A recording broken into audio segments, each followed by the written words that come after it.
Izinkan saya untuk memberikan sambutan dalam bentuk renungan tentang ketika bumi menjadi cermin iman. Kita berjalan di bawah langit yang sama setiap hari, menghirup udara yang sama, memijak tanah yang sama, namun lupa bahwa semua itu bukan sekadar latar kehidupan, melainkan tanda-tanda kasih sayang Tuhan yang terus berbicara tanpa suara. Pagi datang dengan cahaya yang lembut, hujan turun membawa harapan, pepohonan berdiri seperti tangan yang menengadah dalam doa.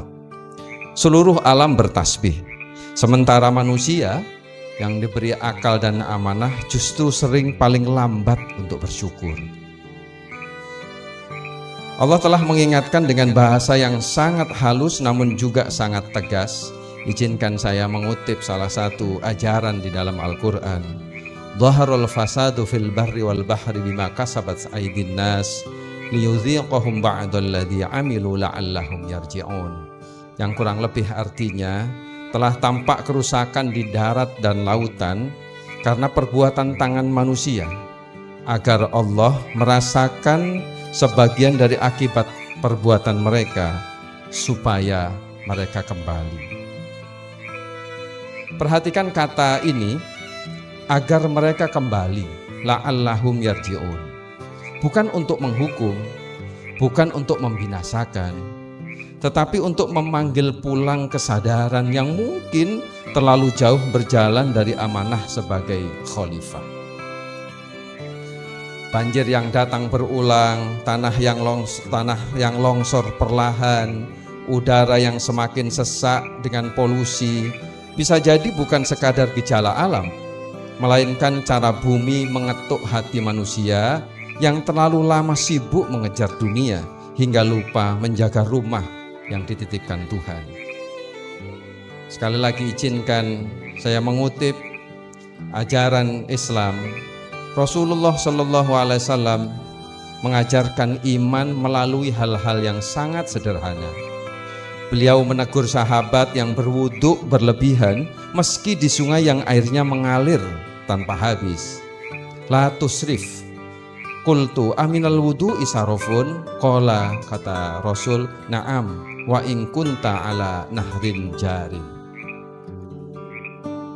Hadis ini seolah berkata kepada kita hari ini, iman itu harus tahu batas, bahkan saat nikmat terasa tak terbatas. Dalam hadis lain, Rasulullah Shallallahu Alaihi Wasallam bersabda, "Ma min muslimin yaghrisu ghorsan, au yasra'u zara'an, fayakula minhu insanun au tairun au bahimatun, illa kana lahu bihi shadaqah."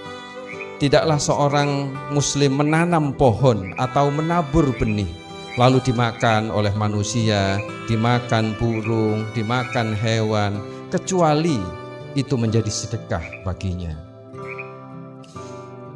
Betapa lembut ajaran ini, menanam pohon yang mungkin sesuatu tampak kecil bagi kita, ternyata bernilai amal yang terus mengalir bahkan setelah penanamnya tiada.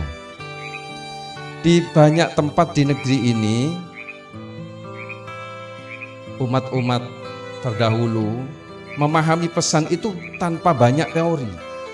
Mereka menjaga hutan sebagai titipan, menjaga air sebagai rahmat, mengambil secukupnya dan mengembalikan sebagian kepada alam, bukan karena takut hukum manusia, tetapi karena takut khianat kepada amanah Allah. Hari ini mungkin kita memiliki teknologi lebih canggih, gedung lebih tinggi dan pengetahuan lebih luas. Namun jika bumi semakin rusak, mungkin yang berkurang bukan kecerdasan kita, melainkan kepekaan iman kita. Sebab sejatinya merawat bumi bukan tugas aktivis semata, bukan pula sekedar program lingkungan. Ia adalah bagian dari ibadah yang sunyi yang mungkin tak terlihat manusia, tetapi sangat terlihat oleh Tuhan. Mematikan lampu yang tak perlu, menghemat air wudhu, menjaga sungai tetap bersih, menanam satu pohon kecil, semuanya bisa menjadi tasbih dalam bentuk tindakan. Karena itu, jika hari ini kita masih diberi kesempatan menghirup udara yang bersih, melihat langit yang luas dan memijak tanah yang setia, mungkin itu bukan sekedar nikmat, tetapi juga undangan untuk beribadah. Undangan agar kita kembali menjadi khalifah yang menjaga bukan merusak, yang merawat bukan menghabiskan, yang mencintai bumi sebagaimana kita ingin dicintai oleh langit. Semoga Allah, Tuhan yang Maha Kuasa, melembutkan hati kita untuk kembali mendengar bisikan alam, menguatkan langkah kita untuk menjaga amanah kehidupan, dan menjadikan setiap usaha kecil kita sebagai cahaya amal yang tak pernah padam.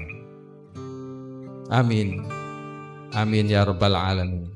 Assalamualaikum warahmatullahi wabarakatuh.